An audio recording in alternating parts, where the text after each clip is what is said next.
Okay, lightning round questions to Christopher first. Christopher Wieduwilt, what is a quick bullet list off the top of your head of ways that AI can help musicians? Well, there's so many cool ways it can help with any music administration work, music promotion. It depends on your use case and the pain point that you have, mixing and mastering, stem splitting for remixing. If you need a background vocalist, you can have voice cloning or singing voice generators.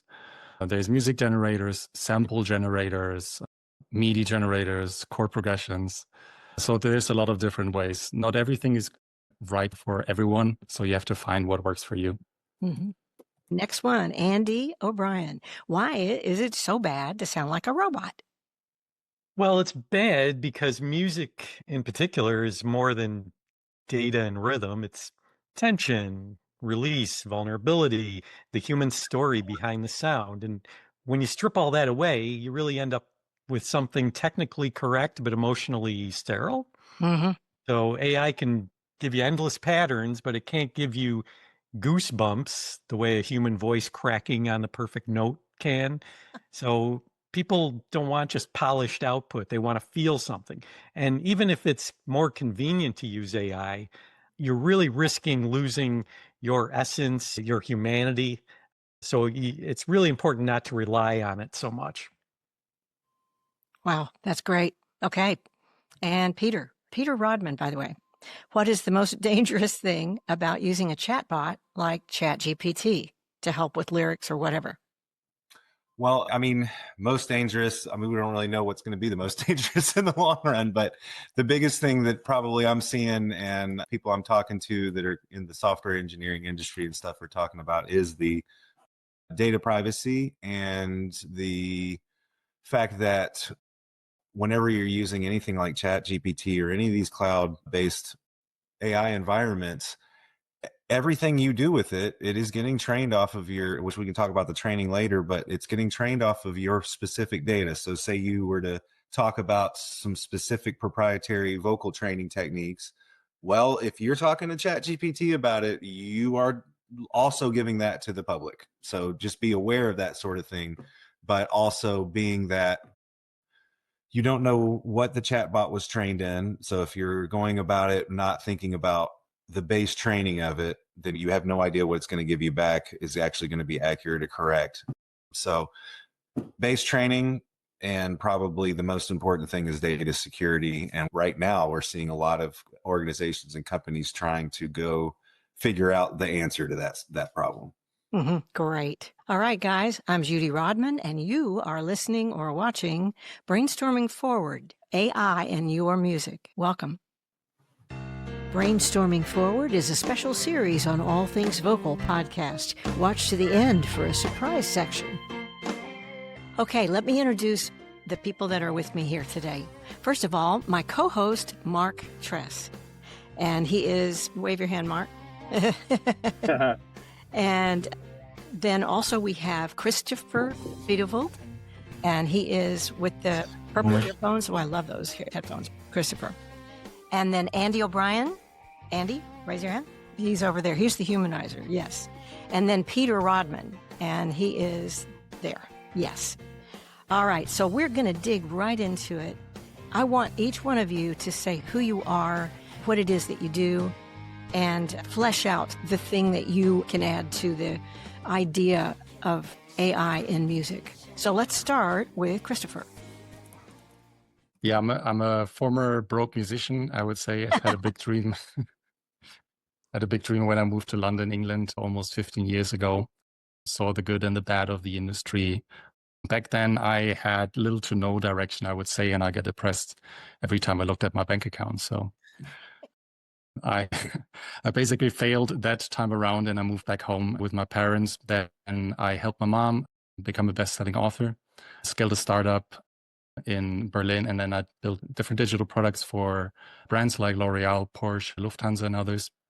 But sitting in these corporate meetings, I often felt like a fraud because I wondered what happened to the boy that just wanted to write songs and work in music. So then AI came around, and I left my job, founded the AI Music Partner to provide the tools and the knowledge I wish I had when I was a struggling musician with the new AI capabilities.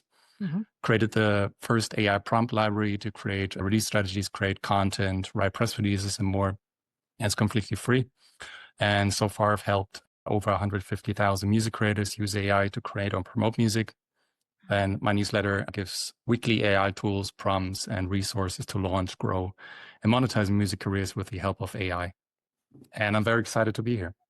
Awesome. Okay, Andy, tell us who you are and what you do. All right. Thanks, Judy, for having me. I'm Andy O'Brien. I actually started in corporate marketing back in the 90s and then spent 20 years as a direct response copywriter for coaches, speakers, authors, trainers, entrepreneurs, like heart-centered people, up until the dawn of AI, which was 2.5 years ago.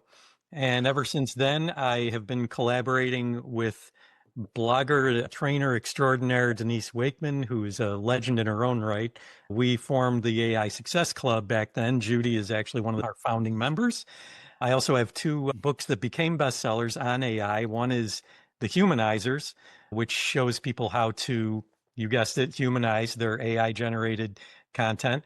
And the one that just came out a couple months ago is called The Prompt Whisperer, which shows people how to preserve and kind of reclaim their unique voice in the AI age. And I actually have another book coming out next month. So I'm looking forward to that. So thanks again for having me, Judy. It's been a wild ride with AI. Yeah. I can't believe it's just been 2 years. Wow. Okay, and Peter, who are you and what do you do?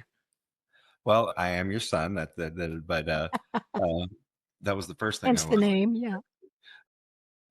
So I am a kind of a jack of all trades. Right now, I'm working on a certain project with offline AIs, building completely local AI ecosystems that can be contained and run on a drafter computer, and you can scale it out depending wise. But I'm coming from a pretty diverse background. I started out programming computers in a 4-person programming 2 at Page High School in the 90s, but then moved on to aircraft mechanics in the Navy. From early 2000s to now would be a combination of fabrication in all kinds of different fields, from the stage entertainment industry to aircraft, and things like just recently doing the job for Red Bull, designing and fabricating computerized digital jukeboxes that kick out cans.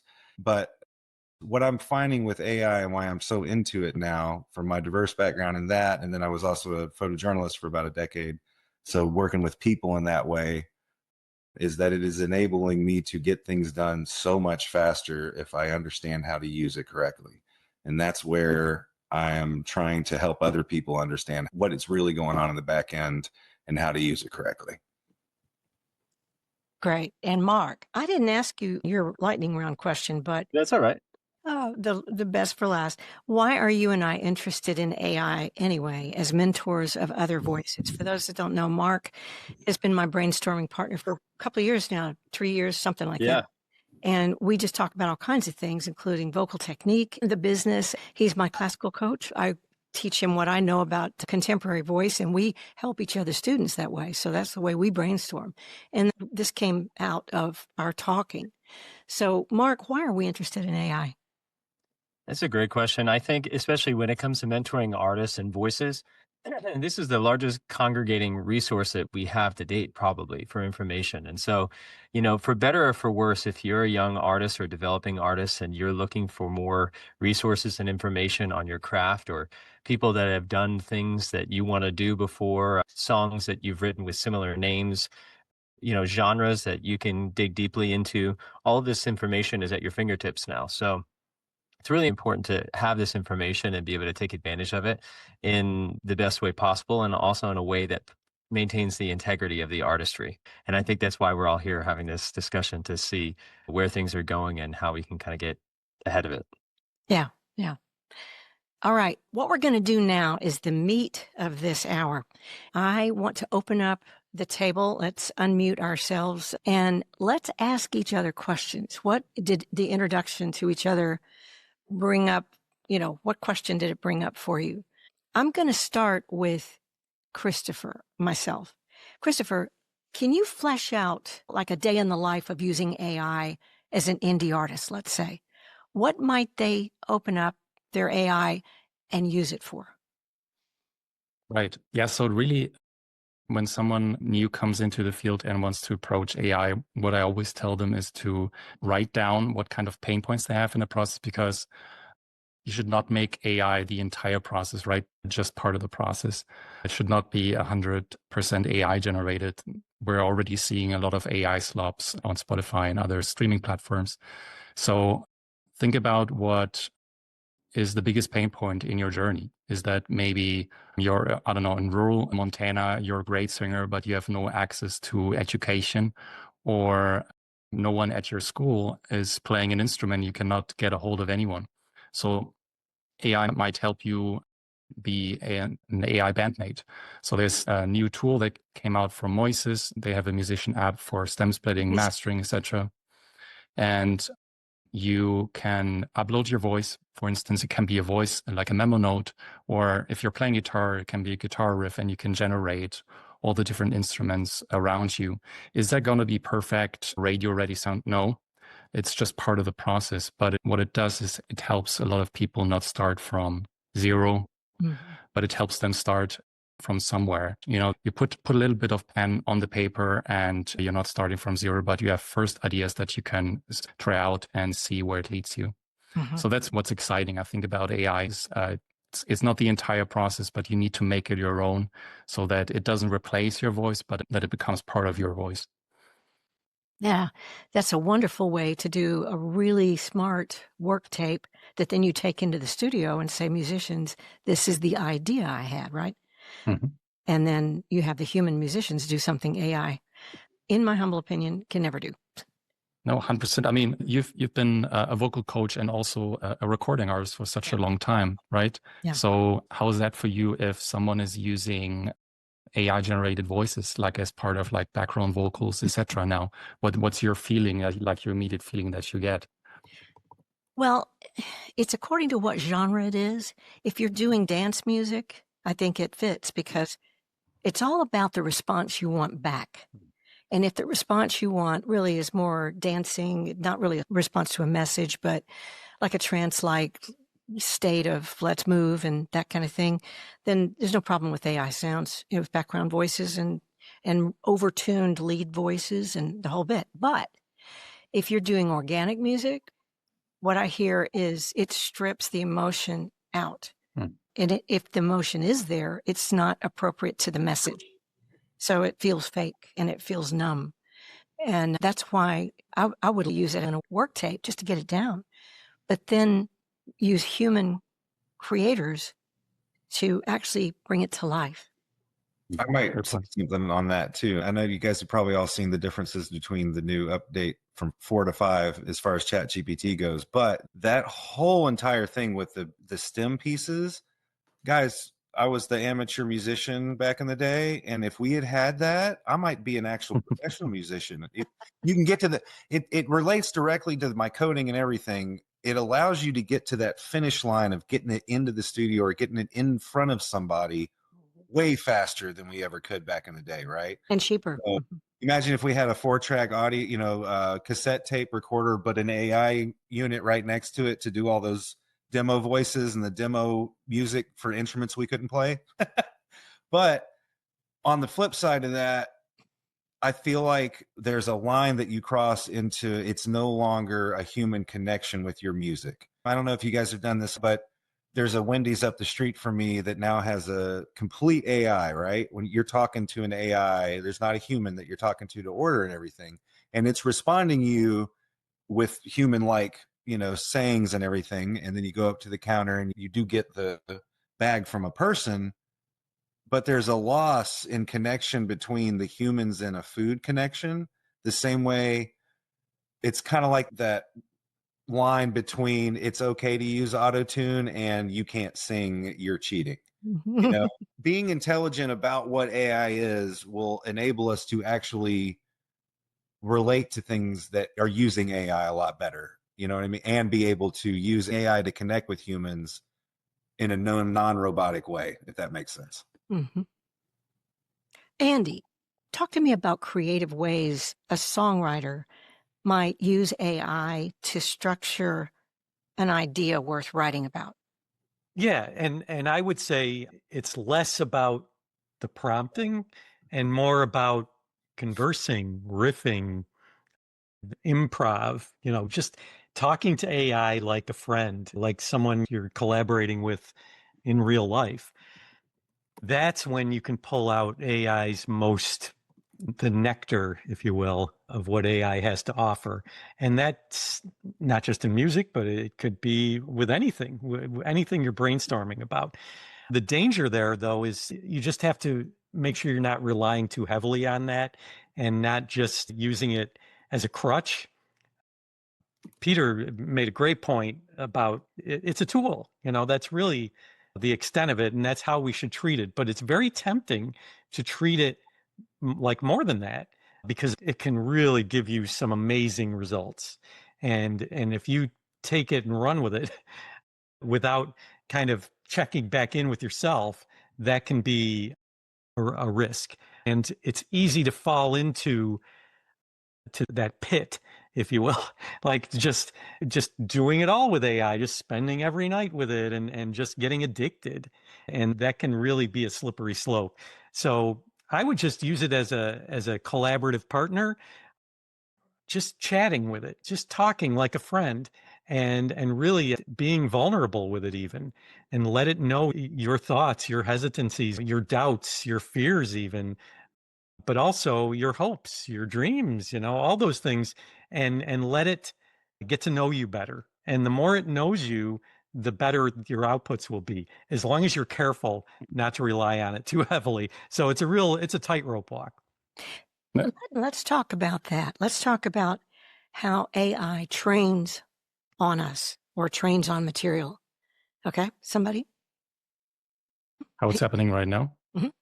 Sure. I mean, we all know Suno and Udio, and we know that they're training on copyrighted material. There's currently lawsuits up in the air, but we know from media reports that the major labels are in current licensing negotiations with Suno and Udio to make it a tool that can be used. So that also raises questions about who's actually owning your likeness. So if you're getting into a recording contract, it's not just only you as a human being, but your digital self, so your digital twin, that the record label would supposedly then own. And that's a whole new field in terms of copyright that lawyers are getting very busy with. I mean, Andy and Peter, Mark, you probably know about the controversies. What's your take on that? Yeah, actually, I was just going to bring up Suno, so I'm glad you said that. I was in a writing session recently, and a writing partner showed me a song that she had just drafted that afternoon, and then said, "Oh, let me play for you the demo." And it was a wonderful sounding demo with a really good sounding vocal, and it was through the Suno app, and that was my first introduction to it. And I, of course, was blown away. For those of you who don't know, those are you just listening. This is an AI app that basically can take information that you give it and create a song from it, and it can work off of just a prompt, or it can also work on audio files and lyrics and stuff that you give it. But one thing, and I'll ask this off to the group too to see if we all know about this, but I heard of another AI software that their source that they're gathering the information from is actually from commercially licensed music. It's already commercially available, and they're using that as the platform to be able to generate new music. So then that goes into another kind of realm, because it's like, if that's already commercially viable, then now what do we do if these people can make music with this seemingly, license-free content? Who knows? It's kind of the Wild West. I think you're referring to 11 Music, probably, right? I think that's what it was. Yeah. Yeah, they have deals with Merlin and Cobalt already in place. And actually, interestingly, I mean, we talked about the different use cases. They just also opened up the floor to basically every app that wants to integrate with them. They have this API that is now available. Wow. So if you're going like on a video editor like Veed or any other video editor that is out there, Canva, etc., all of these tools are probably going to have AI generated music built in that you can use for different use. Now, I see the point of doing it, because a video creator that is working on a very, very low and tight budget, or an indie filmmaker, they might not have the same luxury of, a budget of $1 million or so to spend on film composition, etc. So that tool obviously has a lot to do with democratization and access to music now. And on the user side too, it seems like it would be really fun, right? Like you're in an app and you're making a video and you're trying to come up with this very, very specific piece of content or piece of music.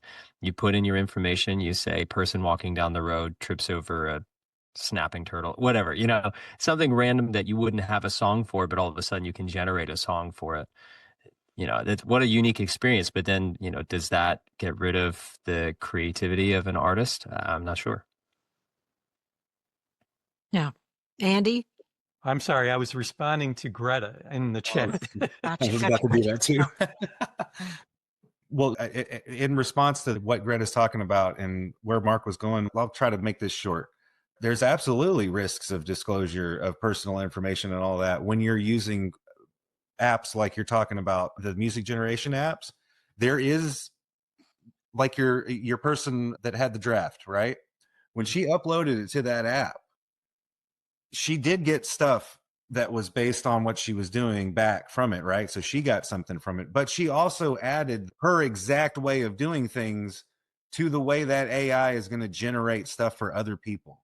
And so there's that kind of acute weirdness right there. But then the second part is, and this is more about how AI is truly trained, and the more you repetitively train it, the more it pushes in one direction or another. So all that information you're giving to it and everybody is giving to it, I wonder if one day, because I'm learning about, and we can talk about this more, about how it's actually doing its searching and figuring out. What's the word I'm looking for? Where everything becomes cookie cutter, because the AI has got all of our information and it's trying to basically average it all out for everybody. We'll get our own little kind of versions of our own selves, but all the houses start looking the same, if you know what I mean. Yes, homogenized is the term. Yep. For sure. And I think the problem here, and that's why we're probably not going to see AGI anytime soon, artificial general intelligence, because AI is starting to learn on its own regurgitated AI outputs, because everyone is putting AI results into the ether, into the internet. And so AI is picking up on that. So it's learning from itself. It's like cannibalizing. So I don't know how we're going to really advance AI much further if it starts just learning on its own leftovers, I think Bill Gates, coined it, said that ChatGPT's technology was going to hit a plateau, basically. And I think that's kind of what, we'll see where it goes, but I think that's what we're actually talking about. We are going to hit a plateau of this technology. And I think the goal that everybody's working on is real, true, deep reasoning of the AI asked itself questions back and forth to figure out the answer. And I can show you I've got a whole thing made where you can watch how it's thinking, but there have been some great papers out recently that can show you exactly, if you run these certain tests, that general AGI, real, true, multi-thought, multi-context, deep reasoning, we're not there yet. It's not doing it at all. And it's kind of this kind of dirty secret that, hey guys, no, really, we're not there yet on that. But I think they're not really trying to sell it. We're not there yet. But if that all makes sense, like you're saying, we're not at that actual AGI level, and we're not almost there yet, but learning how to use these tools, we're trying to figure out how to get the AI to teach itself new patterns. And we don't have it. It's not coming up with new patterns yet, because like you said, it's still only based on the training that we're giving it. You can watch it even in a little small version on this thing I wrote. It will totally start cannibalizing itself and it'll stick in its own loop. But we've all been there in ChatGPT, right? Where it starts doing its thing and you have to stop it, break it out of its loop and start over. There are ways that AI can help us that we never had before that can make an indie career actually more viable and more possible. But let's go back and stab it with our steely knives for a little bit more here. And I want to ask you guys, is there a way for a music maker or a creator of any kind to block AI from training on their intellectual property? There's no good ways. That the UK consultation that they did about the copyright bill, and if AI should train on everything and if that is fair use. I think the biggest illusion that we have is we need an opt-in mechanism, which means you give consent to the machine that the machine uses your intellectual property. But the reality is they opted for an opt-out, which means your data is already in there and you cannot do an opt-out anymore, because once it's in there, you cannot untrain the system. It's a million different parameters that are intertwined with each other, sort of like colors that are kind of getting mixed up, and you cannot unmix them anymore once they're mixed, with each other. So we're definitely at that point. There are things like watermarking, fingerprinting technology, or there's something called adversarial noise, which is basically a noise that you cannot hear, but you're interjecting it into an audio file. And when that audio file gets uploaded to a tool called Suno or Music Gen by Meta, for instance, the tool gets confused and it goes berserk. And the output is not going to be useful anymore. But that's all theory now. There's a lot of different speculations, what can be done, what cannot be done. And ultimately, I guess we're going to see where we'll end up. But how about, every one of you is over in America, right? How are you seeing what Trump is doing right now? He's a very active AI pro. So he's going all in. And I feel like he's leaning towards, if we get an economic boost, then whatever it is, we'll do it. We'll put everything out of the way that is fair use for training on AI, so to speak. What are you seeing there? I think that we are making the mistake of not understanding as a general public how AI is actually trained, and not thinking that we need to have some regulations on this stuff is clearly that you don't have a clue how it's trained. We've seen plenty of evidences of base training bias in our publicly accessible, ChatGPT, Grok, all the rest of it. I think we're making a mistake. I think we're trying to chase the money on it too fast before we figure out how it actually works.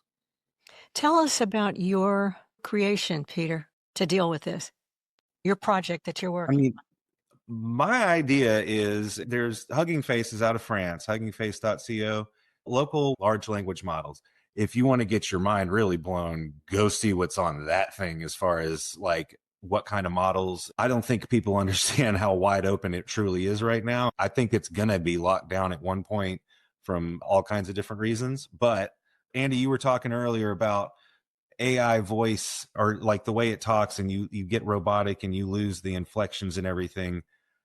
For now, there's some models I've even messed around with, and these are things you can bring locally down to your computer that will read the paragraph, and then it'll actually pick inflections on when to say things. That's a whole nother tangent right there, but we're going there on that. The thing I'm trying to do is take our interactions with the AI out of other people's control, not from a conspiracy thing, but just lock down your stuff. We can use this technology, all of us, from people that have the money for the gigantic GPU mainframes to working class people that have a PC.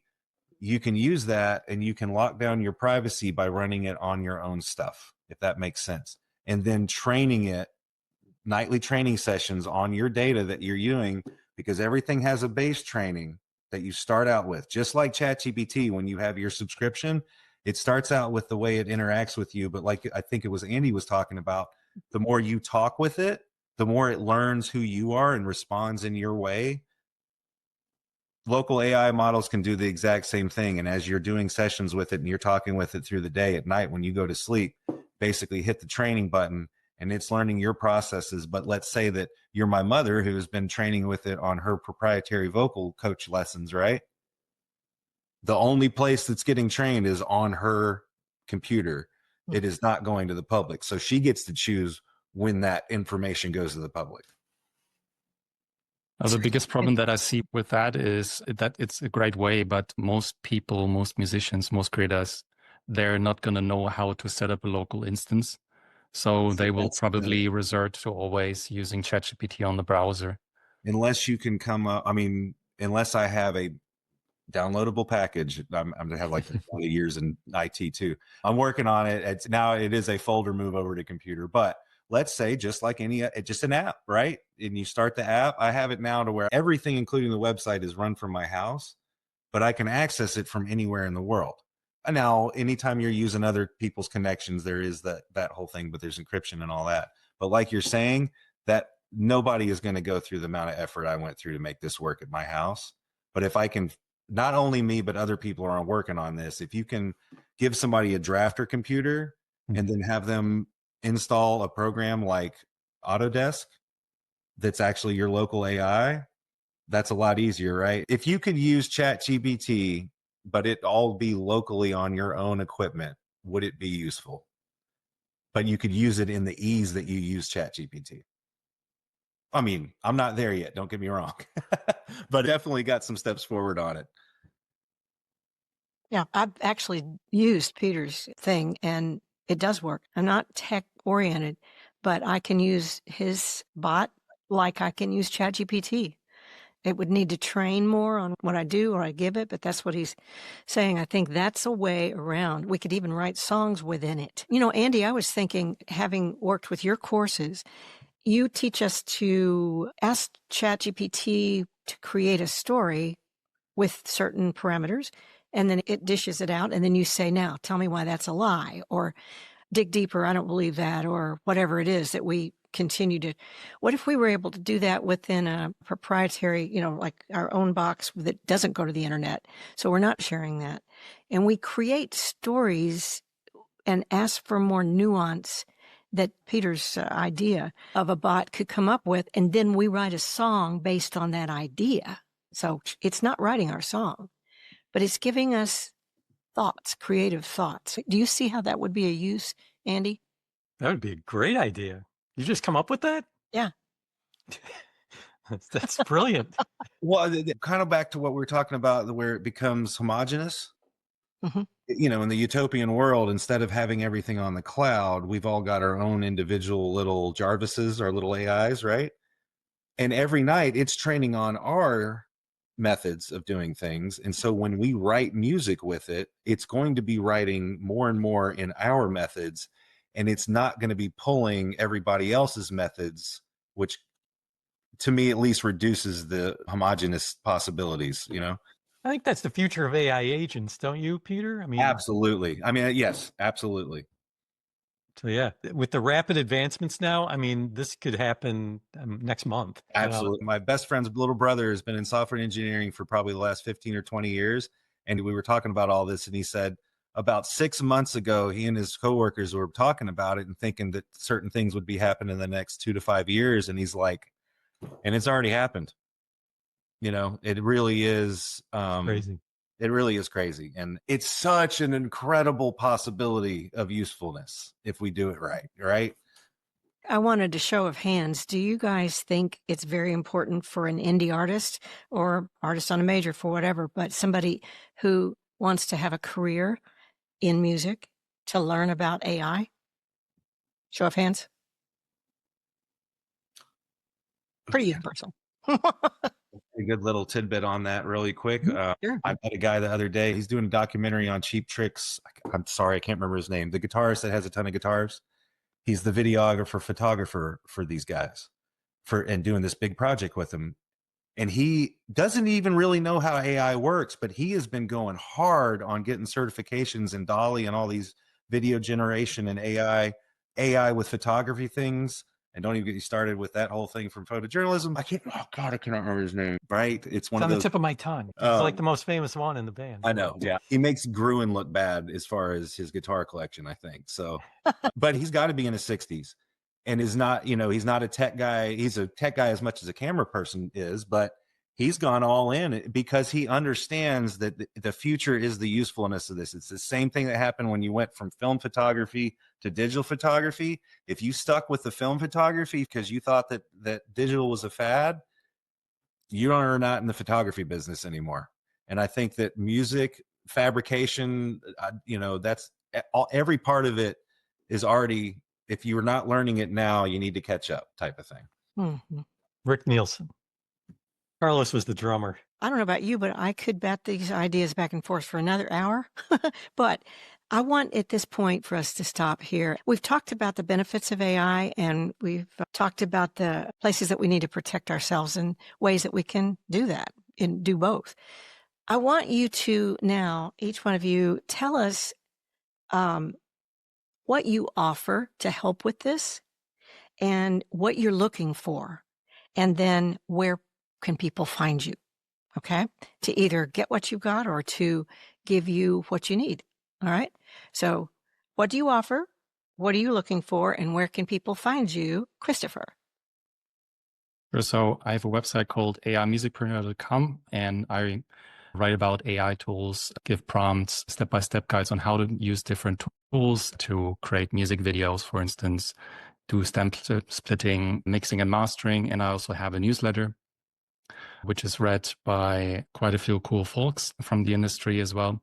And I offer a completely free prompt library if you sign up. So it will help you to write press releases, write a artist biography, create release strategies, social media content, etc., without losing your voice. And it's a weekly newsletter that gives you one prompt, one AI tool, and the latest news around not just legislation, but step-by-step tutorials, etc. What am I looking for? I was looking for a good conversation today, so I think that's accomplished. What are you looking for, like in your business? Oh, if people want to sign up to my newsletter, I'm happy with that. So if you want to go to aimusicpreneur.com, sign up to the newsletter, and I'll see you there. All right. Great, Christopher. And then Andy, I think Peter wanted to what say is something. it? Let me ask Chris, just really quick, do you think there's a world in, like you're talking about with the AI that can pull the stem pieces out and everything, take away the whole installation part, but is there a world where a local app, an app that makes all that local data, would be beneficial? The stem splitting? Yeah, for stem splitting, music generation, and all that, the way that it's working, because you're using it on a daily, you're very involved with it on a daily basis. If it was as smooth as you can do it on the cloud, do you feel that would be something that would be useful in that realm? For musicians, probably not. I would think so. It takes a lot of resources to set it up, and the power that you have to run it locally, and that also will cost you money. So the best bet is to use a browser-based tool for stem splitting. But there are good stem splitting models. So, if you want to set it up on your local machine, it's definitely possible. I'm definitely going to go look for some local stem splitting. Demux, for instance. But the best in the business for me personally is definitely Audio Shake. They not only have like stem splitting for your vocals, drums, bass, etc., but they also have like for filmmaking, multi-speaker recognition. So if you have like two voices speaking over the same audio track, you can now split these voices up so you have two vocal tracks, which they're the first in the world to do that. Two actual tracks? Mm-hmm. Yeah. They will separate your voices. Yeah. Can you put that in the chat, Chris? We are in the future. Absolutely. Yep. Thank you. That's awesome. Yeah. Any questions that come up, just stop me as we go. Okay. Andy, what do you offer? What are you looking for? And where can people find you? Okay. Well, thanks. I offer a lot of things. AI Success Club. I'm the co-founder of that with Denise Wakeman, as I mentioned earlier, who you know very well, Judy. I do. She's been my mentor since I started my first blog. Yeah. Yeah, we formed that club like right after AI came on the scene. So that's how long it's been around. Hundreds of members, tons of content in there, and we're constantly updating it. So AISuccessClub.com is where to check that out. And really, I'm looking for subscribers to my Substack, frankly. It's called The Humanizers. So if you go to thehumanizers.com, that will redirect you to my newsletter there. I'm really putting out a lot of stuff on there, articles, posts, Substack posts, notes. Subscribe or follow. It's really where I kind of let loose in terms of AI. So, and I got the 2 books, so you can check those out. And AndyO'Brien.com, they can get to all those places from there, right? I think so. I would go to the humanizers.com. I did revise that website, but I'm not sending anybody there for some reason. Okay, great to know. And Peter, what do you offer? What are you looking for? And where can people find you? Okay, hold on. Sorry, I was actually all into that whole humanizer website there for a second. Make sure. Awesome. Thank you. Well, right now you can go to my LinkedIn. It's just the Peter Rodman public profile. I can put the link on there, or I think we've already got it in there. I'm currently working on the overall website. It has some empty pages. What I'm looking for is people that are interested in understanding how AI is really working and really giving you the answers. And anybody that's interested in data privacy, I'm looking to create, honestly, Christopher, maybe one day I'm able to show you an app that can use your local resources that can do these things. I don't have answers right now, but if you want to know more about the idea of data privacy and AI and local use, you can contact me through the LinkedIn. And if you would like a demo, we can set up a demo for you to check out just how AI kind of runs through its deep reasoning. This is a prototype. This is not production, but you can get a hold of me there. And what I'm looking for was definitely more people talking about what it really is and what you want to do with it. Mm-hmm. And people can find you at LinkedIn or contact me because I kind of know him. All right, great. And Mark Thress, what do you offer and what are you looking for and where can people find you? Sure. Yeah. So you can find me at my website, which is just THRESS.com. I've been a vocal coach and a mentor for artists for a little over a decade now. And so I offer vocal coaching services and artist development if anyone's interested. And the thing that I'm actually looking for is to continue to have these kinds of conversations because as Judy and I discussed before, I mean, every Friday morning we have a chat about what is coming next and how we can brainstorm forward. So if there are any other opportunities to sit in on panel discussions or talk with experts like all the folks in this room, I mean, that's really what I want to do in addition to being creative and all the artist stuff. So, yeah. Great. And I'll leave everybody's links in the notes. How about you, Judy? Well, I am always, open for vocal students as Mark is. And we help each other students just talking about hard cases that we come up on too. I love the idea of community and sharing information that way. But what I'm looking to do at this point is also increase the visibility for a kind of a specialized service that I provide now, which is vocal production online. I mean, I'm working with someone in Germany and he and I worked over the internet where I produced his vocals on a couple of songs. He's a pop synth artist and it worked great. I do a lot of production online, but people don't know about it. So indie artists, they can make, great music and all that. But the thing that they usually don't have enough help with is the vocal. I can take a really good vocal and turn it into a possible, Grammy quality vocal and do it within like an average of 30 minutes to an hour a song. So I would love to have people that are interested in getting leveled up big time vocally with their recordings to contact me at judyrodman.com and let's talk. All right. Let's open up for Q&A with the public. What have we got for questions, Mark? So I think there's been a lot of comments in here. Someone earlier, I think Bruce was just talking about intellectual property and being really protective over your own assets. And also, and this is probably a better question for the rest of the guys in the room. He got this malware bites recently only to find out that a lot of his info, such as his email address, his phone numbers, etc., was already shareable. He was saying removing and blocking has been very helpful. I think that's the biggest challenge with what we're looking at now is if we're working with these language models is like, how can we source this large amount of information? And then, are we going to have to make sure that all of it is licensable, or is it something that we check off the box and we allow it all to be in this model to be shared? I'm not really sure. There is some carefulness about in the social media apps like LinkedIn. I remember getting ChatGPT to help me build an image based on one of my pictures, right? But it built the image and the graphic with the information I wanted. So I tried to upload that to LinkedIn and immediately it hit me with, if this is AI generated, we want to make sure the public knows that. So I just took it off and created my own image on Canva so that it didn't look like AI had invented this, because right now people don't want to know that. They don't trust stuff that's completely AI generated. So, I like that, actually. Yeah. I think it's great personally. And there's been some speculation too on social media that the metadata that has been within like a video that you take from TikTok and you share on Instagram would be triggered by the Instagram algorithm and then therefore not boosted in the same way. Right.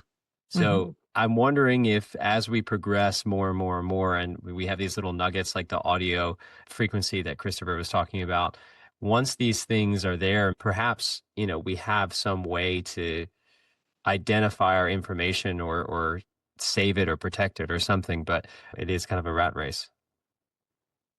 Well, it sounds to me like the best way is to prevent it in the first place by not putting it in the cloud. And then you don't have to worry about it. Like in the old days, I remember people used to buy Mac computers simply for recording, and they never put it online so that it couldn't be hacked, right? And so they have their PCs for regular business stuff, and they have their Mac just for music, and they don't put it online at all. Anybody else have a thought on that? I've done a couple of things where I've been working on a couple of projects with coding and some of those commercial projects where I didn't really want to put exactly what I was doing in the cloud. And you got to get creative with how you ask the cloud AI the question. You basically like keep your identification characteristics or whatever you want to call it out of your prompt, but get it to actually give you the answer that you're trying to look for to get your solution. And you just got to be creative with it. There's ways around it. I've gotten ChatGPT to do things that it told me straight up it wouldn't, like, oh, I can't tell you that. And then like some political things, like where it's, oh, I can't really talk about current events. And then, well, in a hypothetical scenario, so get creative with the way you're talking to it. You can get the information that you want without giving it the information you don't want to give it. I have a question if we have just a moment here, because I don't see any in the chat. And this is to the panel of all of us here.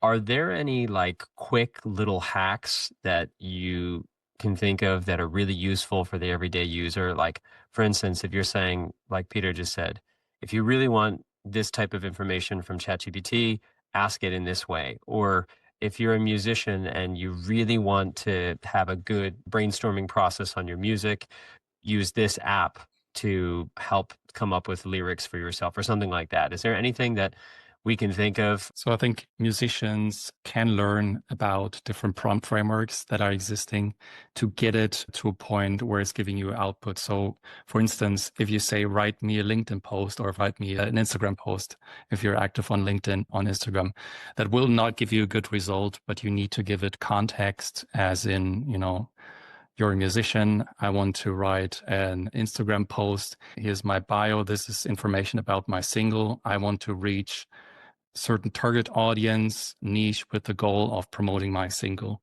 So you need to give it context. You need to give it examples of frameworks. The hook is the most important thing because that's what decides if someone scrolls past your content or not.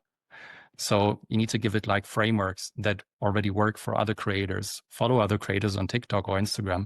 They already know what good content is. It's not even stealing or copying because everyone is using the same hook formulas for the content. So even if you use someone else's post, you're not using the information, but you're only using the framework, the structure. And you should ask a clarifying question. So that works quite good too. Whatever you write, you can write at the end, ask me clarifying questions until you're 95% confident you can do the job. So then he might ask you actually for information. Hey, you've not given me your artist, or I don't know where I can find your single if you want to promote it on Spotify, etc. So it'll ask you for that information to make sure it's part of the content. All right. Thank you guys very much. And again, you can find them in the links that I will leave for you. The replay will happen on All Things Vocal Podcast on YouTube, on all the podcast apps, and on my blog itself. So you can find these people. Thank you, Christopher Wieduwilt. Thank you, Andy O'Brien. Thank you, Peter Rodman. And thank you, my co-host, Mark Thress. And we'll see you guys next time. All right? Looking forward. Thanks, everyone. Thanks, guys. Thank you. Awesome meeting you. Bye-bye. Pleasure meeting y'all. But wait, there's more. Actually, guys, Mark and I were talking after the Brainstorming Forward big group left, and we thought of a lot more ideas just based on the things that we talked about in the group. So we thought we'd throw you some like 15 actionable things that you can use AI to do to truly grow the two things that the market wants, the major industry wants, which is your fan base or your money. And you want to grow your financial stability too. But the fan base is really what industry wants, isn't it, Mark? Absolutely. Yeah. And the industry is looking for that now, because years ago they could pick someone that had a lot of talent and be able to develop them and take the time to nurture that talent. And nowadays, as we all know from social media, it's really the community that you've built, and they want to be able to add fuel to the fire. Yeah. So, and that's the catch-22. Oh my gosh, how do I get the bandwagon rolling? So 15 ways AI can help you. And we're going to bat these back and forth. And you know where we got this? Oh my gosh, from ChatGPT. Okay. So we got it from the horse's mouth. So we know that that's what it thinks it can help us with. All right, I'll start. Okay. The first thing that AI can do to help you skyrocket your music career is to help you book more gigs. AI can help you find venues, both types of venues and specific venues that fit your sound and your band configuration. Are you like an acoustic set, just you and your guitar or piano, or are you full band, or are you a combo, or are you a trio? And take that into consideration, and then it can find venues that like that. And it can even remind you to follow up so you don't miss opportunities. All right, Mark. Well, if I could just expand on that, if that's okay. I please think do. one of the things that's important about this resource is that a lot of artists, when they're booking their gigs, they feel uncomfortable being the person communicating, negotiating funds and all those kinds of things, finding those venues and, being a part of that conversation. So AI can be really good with communicating that language and advocating for you. You don't have to sit there and worry about the verbiage. It can be as simple as having AI find the venues. You input all of the details of your band and who you are. And then once you do get those gigs, you can start communicating with them via ChatGPT or another AI resource. Mm-hmm. Yes, it can give you ideas of how to structure your messages. And I want to say one more thing before we get down in this list, because it'll happen a lot. AI does help a lot with writing words, right? Writing messages and promotional emails and things like that. Never just take it as is. As Andy O'Brien would say, humanize it. Make that message sound like you. And you can do one of two things. You can start by asking AI to draft you a message, or you can start with your own message and ask AI to improve it. And then you take what feels and sounds right to you. But to have that assistant, that brainstormer right there at your side that also knows how venues are usually talked to. I mean, how cool is that? Yeah.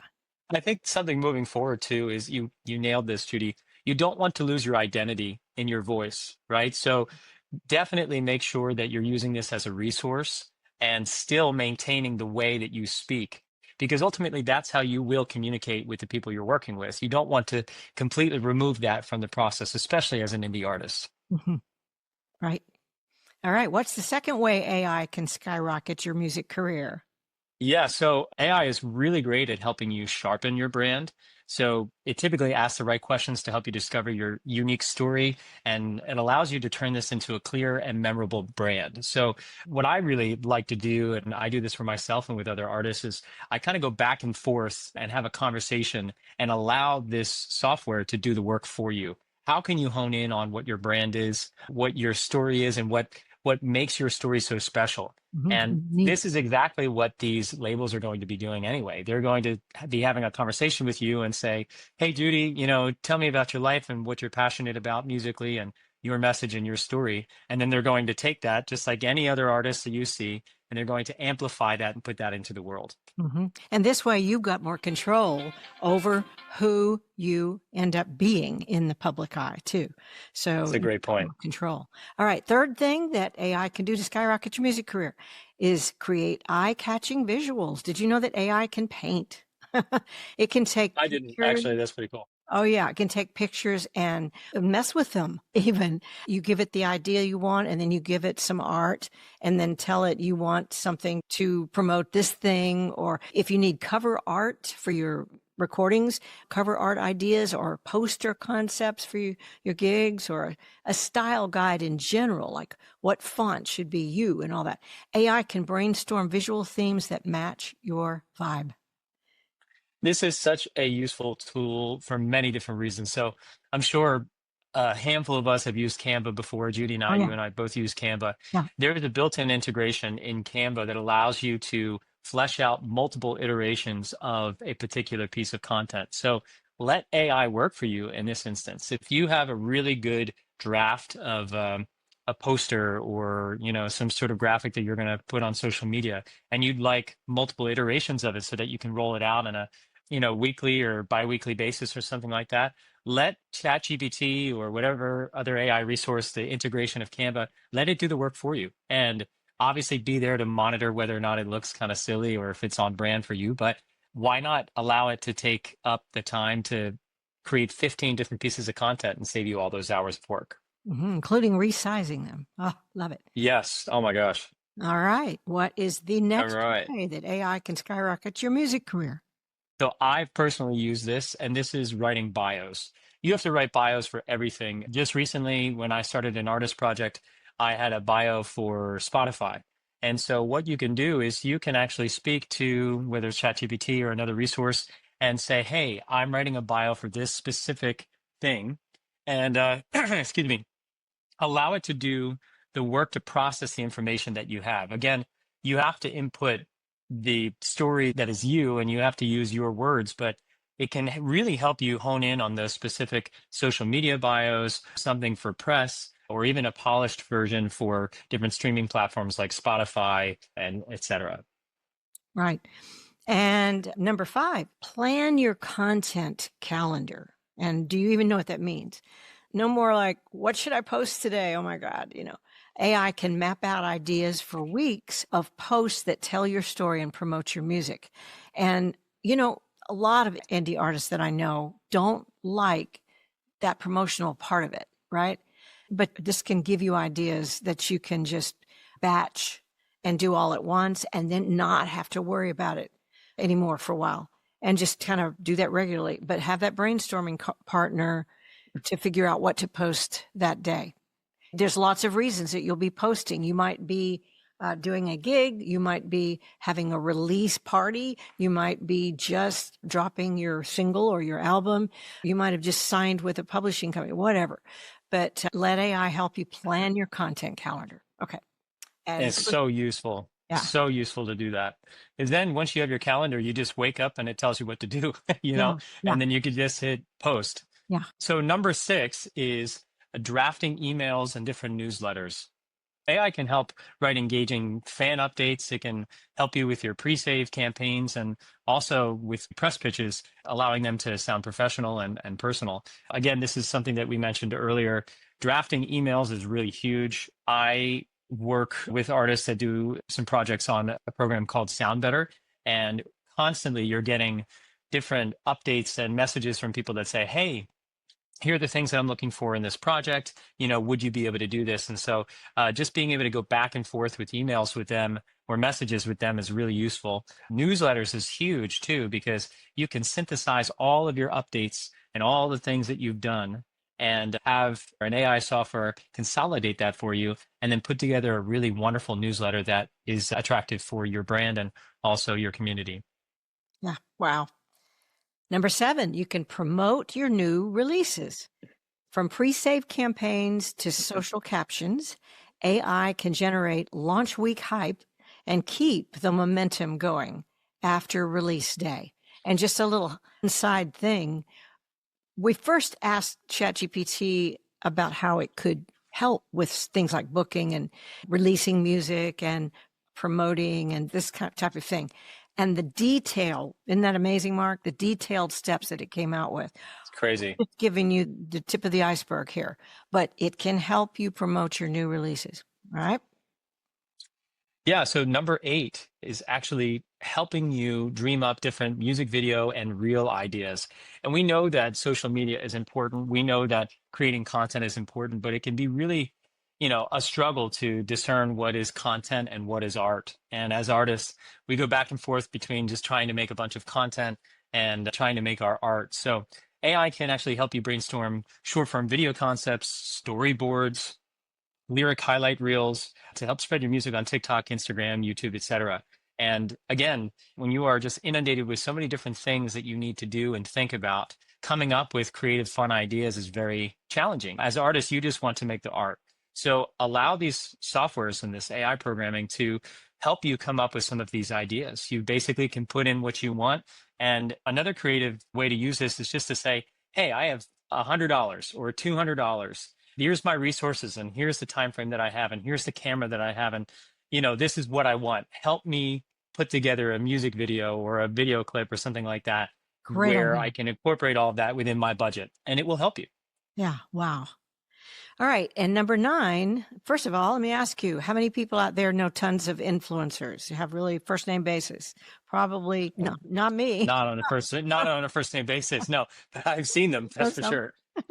Well, I wouldn't even know who to ask, but AI can help you research influencers, playlists, and blogs, track down curators, niche playlists, and blogs that would actually want to feature your music. And you preface it with a prompt where you tell it what kind of music, this is and this particular type of release or whatever. And then it will find the people that not only will play you, but they want to, they need you.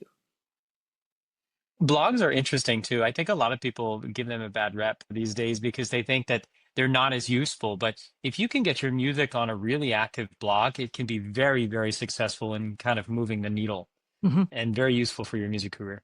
Okay, number 10 is pitching with confidence. So if you need to reach out to a venue, a playlist, or a journalist, your pitch can be polished using AI to make it more consolidated, clear, compelling, and hard to ignore. And I think this is a challenge that we have because there is a certain language that you need when you're pitching this kind of information, Right. because it is a business transaction in many ways. It has to come off authentic, but there are certain key things that you need to be able to speak on.